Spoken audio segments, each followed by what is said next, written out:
I'm getting a little bit better with a little bit better, not by much. If it is Wednesday at 3 o'clock Eastern time, that can mean just one thing. It's time for the goRIA live stream.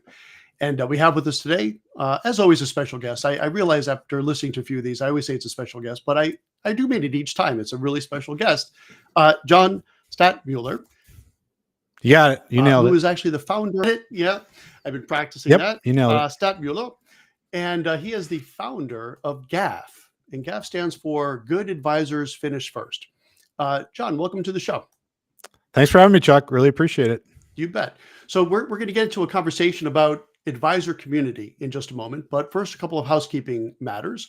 A couple of announcements. So investment news, we are going to have our first RIA Summit of the year in person, New York City on April 16th. And I'm going to have the pleasure and privilege of being the chairperson for that.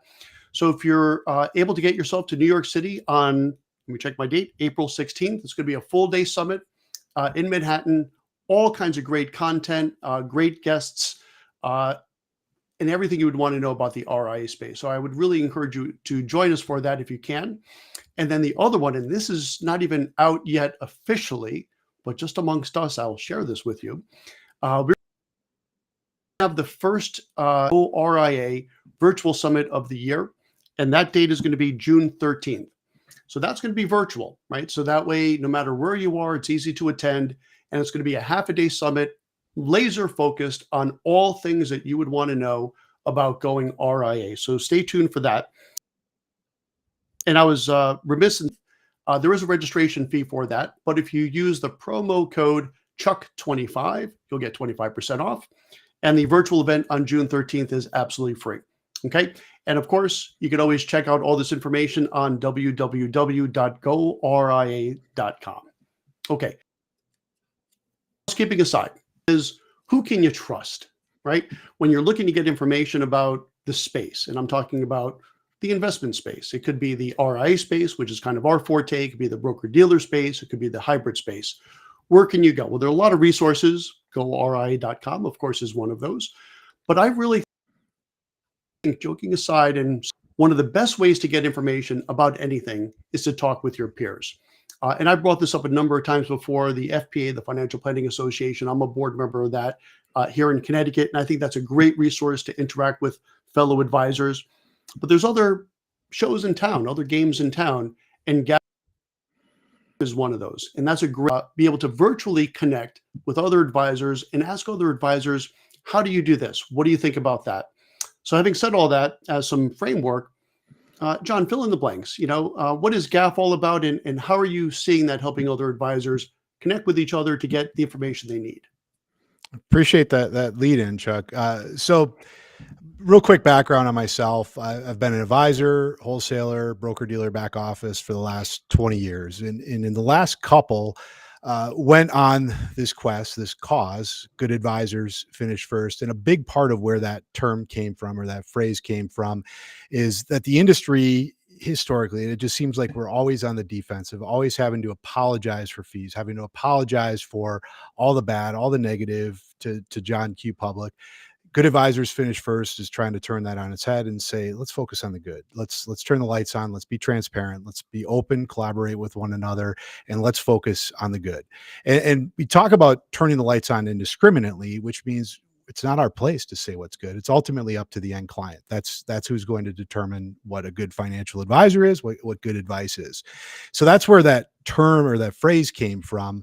What we're trying to do in the makeup of what this is all about really started in my roles at broker-dealer, back office, wholesaler, covering advisors, where I'd get a lot of the same questions. John, what's that guy doing down the street? Do you know a book of business for sale? Do you know a junior advisor looking for a home?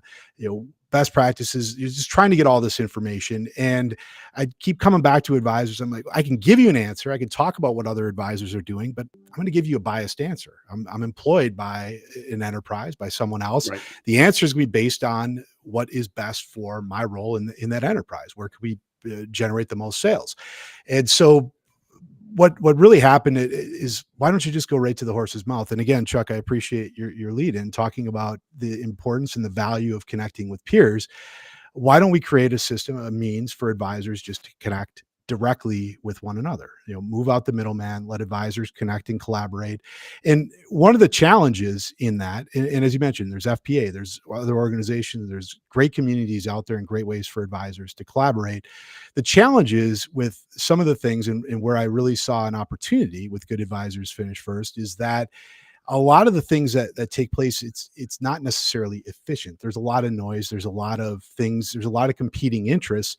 So what if we were to take all of that away and remove any incentive for providing BS and all these noise generating things, and provide a platform for advisors to connect and collaborate directly with one another? And as you mentioned, this happens virtually. Things happen. So in the Good Advisors Finish First community, we have a digital community for advisors to connect and collaborate.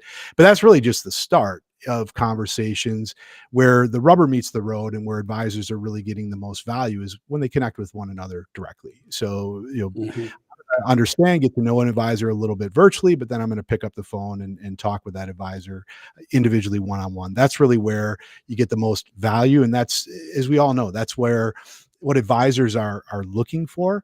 And just real quick, another thing that has been challenging and what I saw over my tenure, over the different roles that I held, is that there's a lot of legacy mentality of let's keep these advisors separate and distinct. As you know, Chuck, broker dealer world, there's different payouts on different products. Well, we can't let those advisors at firm A know what the payout is at firm B. God forbid. It's like, well, could it be possible for those advisors to connect at a bar over a beer and understand what's available at both firms? And so this whole transparency idea is, why are we trying to preclude advisors from connecting, or trying to put up these artificial walls that really can't even exist anymore in this digital age? Whether we want it to be or not, the advisors are going to find this information. So let's provide an opportunity, a means and mechanism for advisors to collaborate directly. That's what Good Advisors Finish First is all about. I think that's a really good point. And we were talking about this a little bit off, and I love conferences, and I think conferences are very valuable. And especially for someone like myself, I came out of the IBD world, and you tend to be your own little island, right? Because we were a small shop, and now we're a bit larger, so we have kind of a bit of our own little island. But still, the more interaction, the better. So you go to these conferences and you listen to them, usually quite good and informative. But sometimes they're done by sponsors, and you got to really peel away like what's the bias and the unbiased. But the one thing I love the most about the conferences, or going to conferences, and I call that the muffin top, right? For you Seinfeld fans out there, like the best part is actually not the presentations necessarily, but it's the time in between. It's those coffees in between, the beers in between those presentations, or at least the beers probably should be after the presentations, I suppose. But you know what I'm saying? It's like those social interactions. And I remember the first time I went to an FPA event, and I was shocked, like really shocked, on how open these about sharing their secrets of success. I was like, wow, I can't believe these people are sharing this stuff. This is great. I'll share some stuff too. And it was like great interaction. And to your point, what you've done with GAFF, and I do truly mean this, it's like you've plucked off that muffin top and you have just that social interaction, and that more than just talking sporting events and stuff, like that peer-to-peer. And you really get the sense that you're getting the straight poop, as opposed to kind of hearing information for sure that's accurate-ish, but still through the lens of what that wholesaler is trying to sell. Can you speak to that a little bit, and what kind of feedback you're getting from other GAFF members? Yeah, I appreciate that. I'm going to steal the muffin top. I like that analogy. That's great. So, in my most recent role prior to launching this community, I was a regional representative for LPL Financial. And so we would go to these conferences exactly like you're talking about. You go, great valuable content, great information, but what you'd continuously hear is the most valuable conversations were over lunch at a table. And so in Minnesota here, there was a group of advisors at every LPL conference, and they would have a Minnesota lunch table. They put a little flag up on the table. They'd all meet at the round table, and it just every single time, that was the most valuable part of the conference. They're all in Minnesota. They could get together here, but it was an opportunity that basically we're in this confined space. They're watching these presentations and having these conversations, and time after time after time, you just hear that's the most valuable part of this meeting. Like you said, it's over lunch, it's over a beer, over coffee, and so that is exactly what we're trying to do is replicate that and bring that out at scale. Can we do that in a broad arena, a broad community where we're inviting everyone? We want advisors that are independent RAs, broker dealer advisors, captive advisors.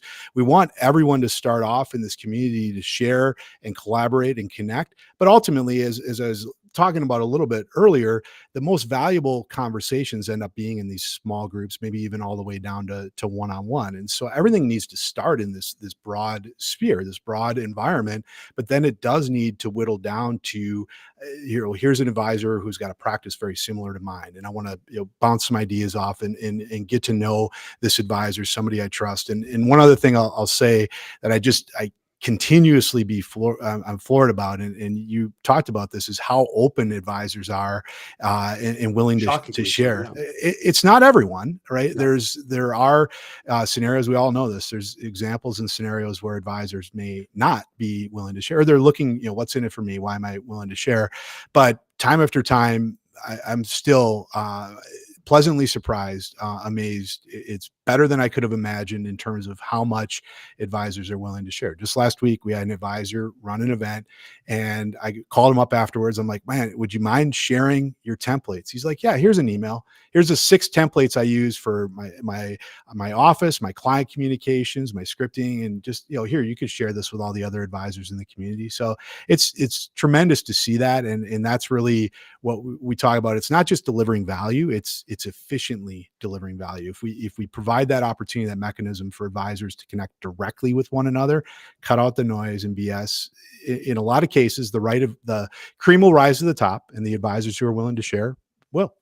Yeah, I think that's a great way to end it for today. And another bit of housekeeping, I can mention that John was kind enough to invite me to come on onto GAFF for his live stream, which will be next Wednesday, right? Next Wednesday, noon Eastern. Yep. Noon Eastern. So we'll do that noon Eastern, and I can do my live stream a few hours after that. And I'll be talking about one of my favorite topics, which is portfolio group rebalancing versus account level. And what I'm really looking forward to is getting feedback from the other advisors, right? Who uses this? Who doesn't use it? If you don't use it, why not? What am I missing? And collaborative sounding board. And perhaps, John, if you would be kind enough to put the link to that inside the comments to this particular event, we'll share that as well, and hopefully get the word out. But I would love to get as many advisors to that as possible and really hear what everyone has to think about portfolio group asset management. And for those of you that have not yet checked out GAFF, it'll be a good taste of what it's all about and what it's like to have an online peer-to-peer sharing environment. So with that, and on that note, John, thanks a lot for joining us today. Yeah, looking forward to next week, Chuck. There's so many topics we can get into. This is just one of many, and I'm really excited to get into this one. Thank you so much for stepping up for that one.